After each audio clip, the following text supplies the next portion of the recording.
안녕하세요. 빠구다 오피싱 김소라입니다. 9월 전략 특강은 오랜만에 표현 학습이 아닌 요즘 들어 또 여러분들 빈번하게 현장 수업에서 질문을 해주시고 있는 또 옛날부터 한간에 떠돌고 있는 꾸준한 소문인 스킵 가능한 문항 개수에 대해서 논란을 시원하게 좀 종식시켜드리고자 이렇게 특강을 통해 찾아뵙게 되었습니다.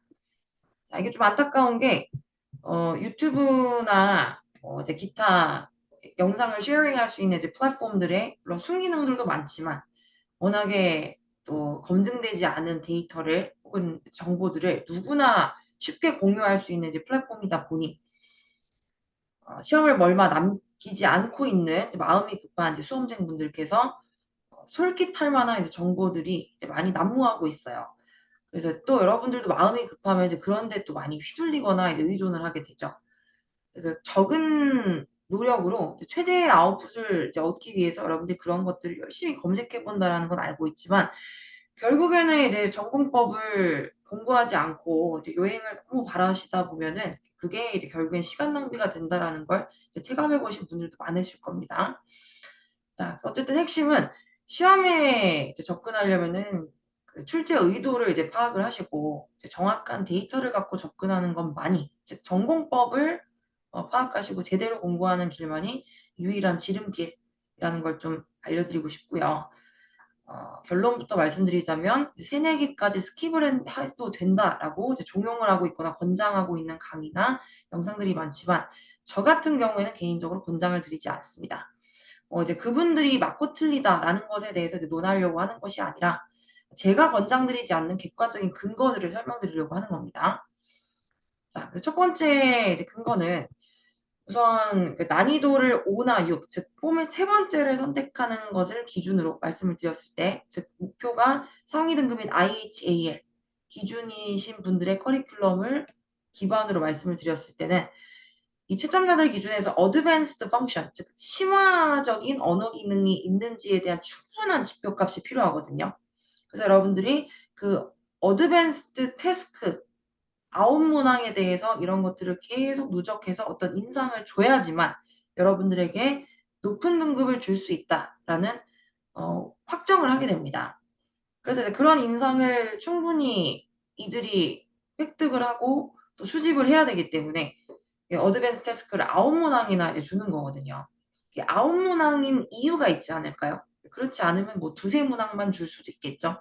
근데 이거를 싹 다 무시하고 여러분들이 준비가 안 됐다라는 그 변명, 핑계하에 내가 대답하고 싶은 것만 이제 대답을 하면은 당연히 불리하게 작용을 할 수밖에 없습니다. 자, 특히나 이제 한두 개도 아니고 세네 개까지 스킵을 하는 거는 굉장히 리스크가 커요. 뭐 이론적으로 최고 등급이 나오는 케이스도 있긴 하거든요. 근데 그거는 비원어민들의 이제 말하기 특성, 아니 뭐 한국인들의 말하기 특성을 전혀 고려하지 않은 채 영어를 잘하는 이제 본인 기준으로 이제 말을 하는 경우예요.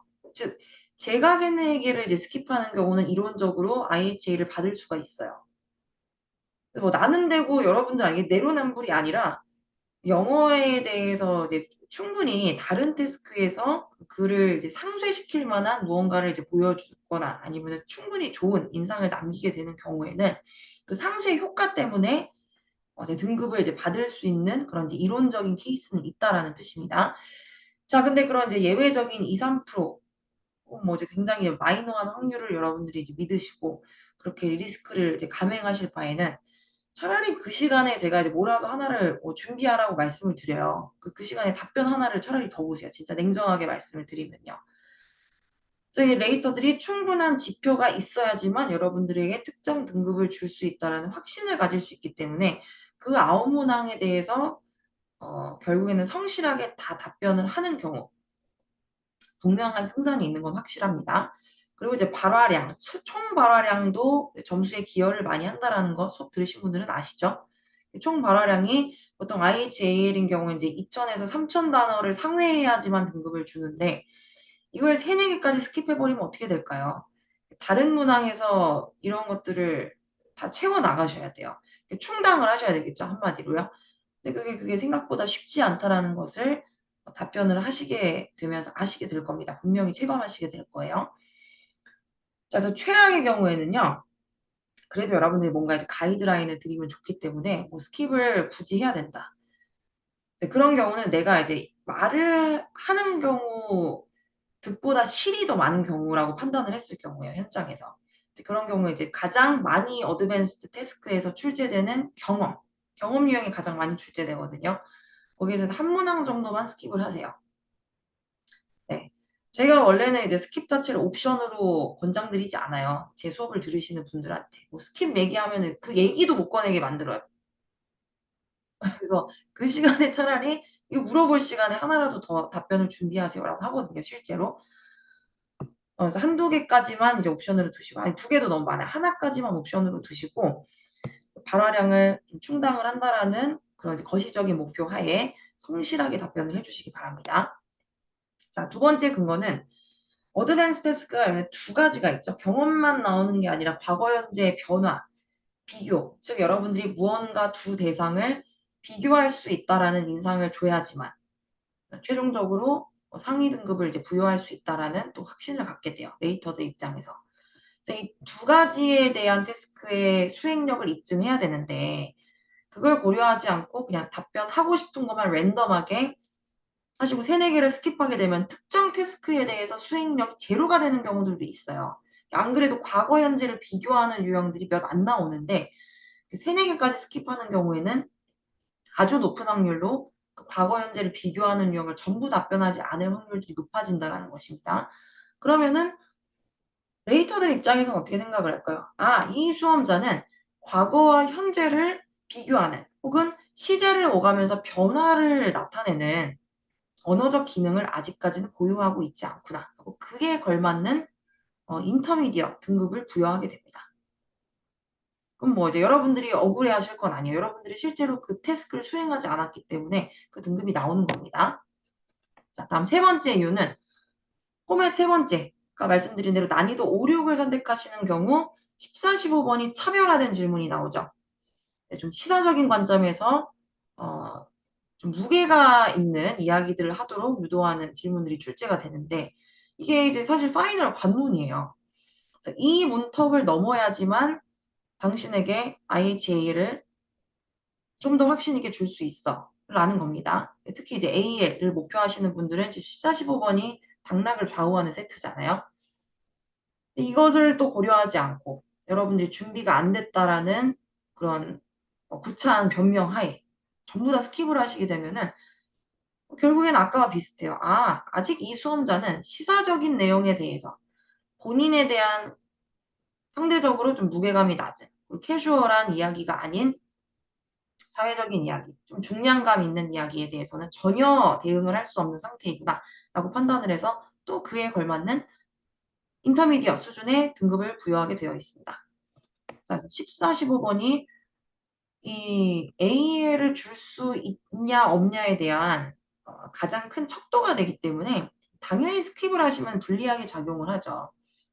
아까도 말씀드렸다시피 이게 이론적으로 가능한 경우는 본인의 영어 실력이 이미 교포나 원어민에 준하는 경우에만 해당이 돼요. 근데 이제 제가 교육자의 입장에서는 그렇게 권장을 드리면 안 되겠죠. 여러분들이 지금 비원어민이 갖고 있는 그 언어적 특성을 대체적으로 이제 일반적으로 갖고 있으시기 때문에 그런 이제 예외적인 이제 마이너한 그 퍼센티지를 이제 믿으시라고 말씀드리는 건 좀 잘못된 방향성을 지도하는 것과 다름이 없습니다. 자, 14, 15번은 절대로 스킵하지 말라고 저는 권장을 드리는 편이에요. 그래서 안 그래도 그 난이도가 또 차별화돼서 어렵기 때문에 또 변별력이 높기 때문에 준비를 해가도 대답을 하기 어렵단 말이죠. 그래서 해도 승산이 있을까 말까인데 이거를 건너뛰시겠다고요? 저는 분명히 말씀드렸어요. 선택은 이제 여러분들이 하시는 겁니다. 자, 그다음 마지막 검증되지 않은 데이터에 솔깃하시지 말라고 했죠. 우리가 마음이 급할수록 숄트컷을 찾게 되어 있어요. 그 심리는 저도 충분히 이해를 하는데 자, 진짜 냉정하게 말씀드리지만 공인영어 시험이 그렇게 허술하게 만들어진 시험은 아니에요. 게다가 이제 액트풀이라는 기관은 전 세계에서 가장 이제 언어적인 기능을 수험생이 보유하고 있는지 정확한 척도로 판단하는 권위가 있는 기관이기 때문에 여러분들이 모르는 그 출제의 의도들이 알게 모르게 그 태스크나 이제 프롬프트에 많이 이제 녹아 들어가 있다라는 사실입니다. 그래서 이제 거기에 대해서 내가 충분히 인상을 상위 등급을 받을 수 있다라는 인상을 남기려면 결국에는 하나하나 다 태스크를 정확하게 수행해 가는 수밖에 없어요. 자, 그래서 다시 결론. 핵심은 3-4개까지 스킵하면은 점수를 줄 수 있는 그 근거들이 부족하기 때문에 여러분들이 점수를 쉽게 받을 수가 없게 됩니다. 그래서 정말 부득이한 경우 내가 말을 했을 때 득보다 실이 많은 경우에 경험 태스크에 한해서만 한 문제만 스킵을 하세요. 그리고 14, 15번은 시사 용어를 좀 어렵더라도 준비를 많이 해 가셔서 문장 완성도가 상대적으로 약간은 떨어질지라도 내가 시사 용어에 대해서까지도 이야기를 할 수 있는 그런 단계입니다라는 것을 어떻게든 입증하고 나오시면 거기에 대한 메리트는 충분히 있습니다. 그래서 대답을 하고 나오시라는 게 결론이에요. 자, 여러분들에게 충분히 저의 이제 호소하는 부분이 잘 전달됐을 거라고 믿고요. 이것들을 기반으로 한번 차분하게 잘 준비를 해보시기 바랍니다. 자, 앞으로도 궁금하신 내용들이 있으면은 댓글에 달아주시면 전략 특강에서 정확한 데이터와 팩트로 여러분들이 혼란스럽지 않게 또 이제 시험 준비에 있어서 엉뚱한 외골수의 길을 걷지 않을 수 있도록 잘 도와드리도록 하겠습니다. 듣느라고 수고 많으셨고요. 다음 달 10월 특강에도 보다 유의미한 내용으로 여러분들 찾아뵙도록 할게요. 수고 많으셨습니다.